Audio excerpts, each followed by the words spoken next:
Today, we'll be taking a look at the noise filter on this Whirlpool front-load washing machine.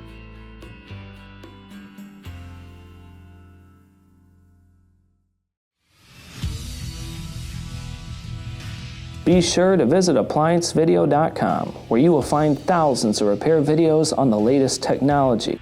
And for a limited time, you can save big on an annual membership and take advantage of all of our premium benefits.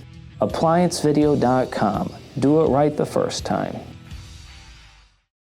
Stop. Before beginning any repair, always be sure to disconnect the power to the appliance. It is also recommended to test the outlet for the proper voltage. Remember to also turn off the water. You will need the following tools to complete this repair. To begin, you must first remove this top panel. Now in order to do so, on the back here we have 3 1/4-inch screws that have to be removed.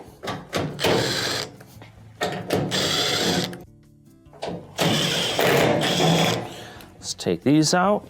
Then, to remove the top panel, you will simply push back, start to lift up, and set it to the side. Now with the top removed, we can start to gain access to the noise filter that is underneath this top bracket here. Now to begin, we'll have to push in this strain reliever. Use a pair of needle nose to pinch and push it through. Then there's 1 1/4-inch screw mounted on the top that we'll have to take out. Next, we'll go ahead and slide it off. Take a picture of your wiring and how it's on here first before you start disconnecting. And then we'll use a tack puller to remove the wiring. Now, the main reason why you'd be replacing this unit is if it is not powering on.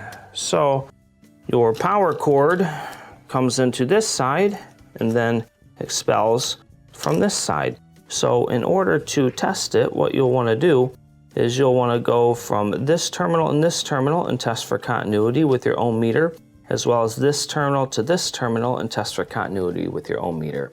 If it's open, the chances are it will need to be replaced. Go ahead and set it to the side.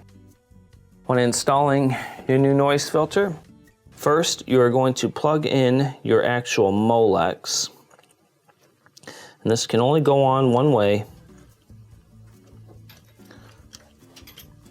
There we go. Now, when you're plugging in these wires, you can either refer to your picture or you can put it white with white,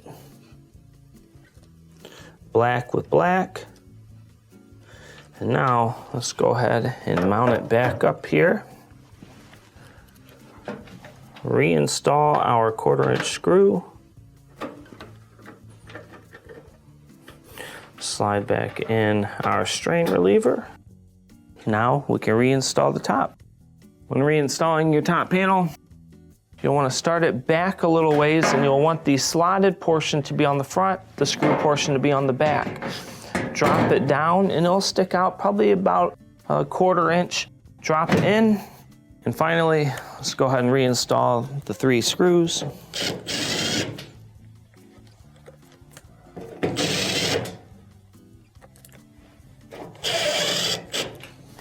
And this will complete your repair. Thank you for watching another quality video from ApplianceVideo.com. If you found this video helpful, make sure you click the like and subscribe to our channel.